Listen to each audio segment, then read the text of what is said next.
Je reçois aujourd'hui Claude Meillet, consultant en identité. D'ordinaire, Claude Meillet travaille sur l'identité des entreprises, autrement dit leur personnalité profonde, spécifique, ce qui permet de les reconnaître, ce qui fait leur unité à travers le temps.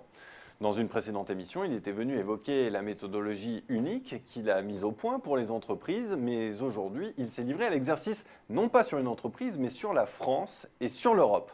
Alors aujourd'hui, il va être question de la France. Alors, quelles sont ses conclusions? Eh bien, nous allons le lui demander. Bonjour Claude Meillet. Bonjour. Alors, je vous propose de reprendre les différentes étapes de la méthodologie. La première phase, c'est celle d'une observation objective de toutes les facettes culturelles, historiques, l'évolution de la France à travers le temps. Pour cela, vous avez mené de nombreuses interviews de personnalités, mené une recherche documentaire. Qu'en retirez-vous?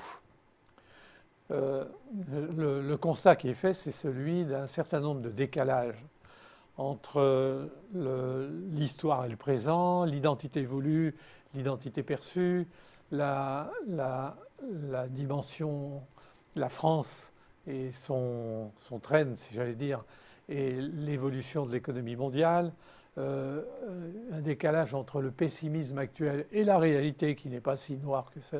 Donc une série de décalages qui ont besoin d'être compensés et remis à niveau. Alors comment ajuster ces décalages? Comment rapprocher ces identités perçues?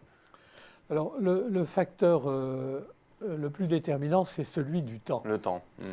Il se trouve que la France, comme l'Europe, est marquée par une histoire extrêmement ancienne, extrêmement riche. L'Europe est la plus ancienne civilisation occidentale et la France est le plus ancien État et la plus ancienne nation dans l'Europe. Il faut donc essayer de revitaliser, retrouver ce temps passé, j'allais dire ce temps perdu, mais c'est un petit peu ça, et puis le faire remonter à la surface et s'en servir pour projeter un acquis historique dans le temps présent et dans le temps futur. Donc ça, c'est le diagnostic que vous faites, c'est la deuxième phase, c'est l'interprétation. On va passer à la troisième phase qui est celle de la création. En fait, vous dégagez un concept identitaire fort, une idée forte.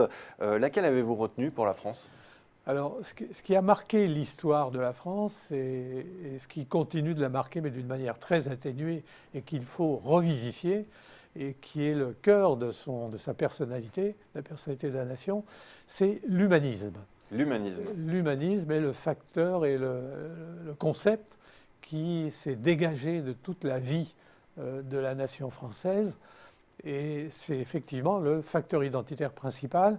C'est un facteur qui s'appuie sur un certain nombre de notions qui sont liberté, égalité, fraternité, mais qu'il faut redéfinir dans une perspective moderne et future.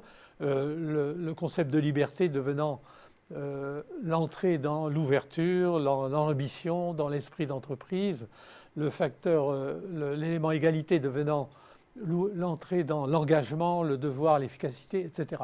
Donc une modernisation de tout l'acquis historique pour le projeter dans le futur. Alors maintenant, il faut exploiter ce concept identitaire de l'humanisme. C'est la quatrième phase de votre méthodologie.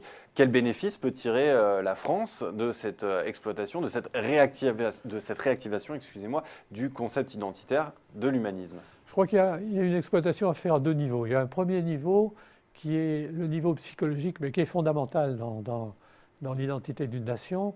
Il faut que la France retrouve, avec la reconfiguration de l'humanisme, la fierté, la confiance, l'envie, le goût du risque, la capacité d'anticipation qui était la sienne et qui doit revenir la sienne.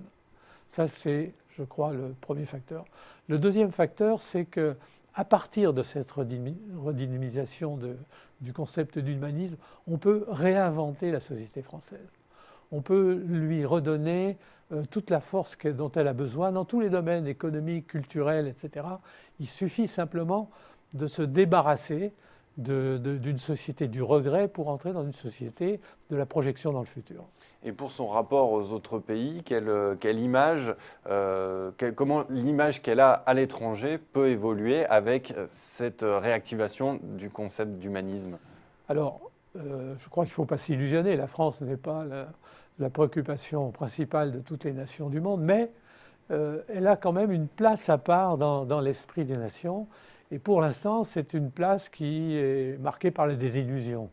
Je crois que si on revigore ce concept d'humanisme, elle va retrouver une place, j'allais dire presque sentimentale, en tout cas une place d'animation d'une société qui devient une société de l'être par rapport à la société de l'avoir qui est en train de s'imposer dans le monde.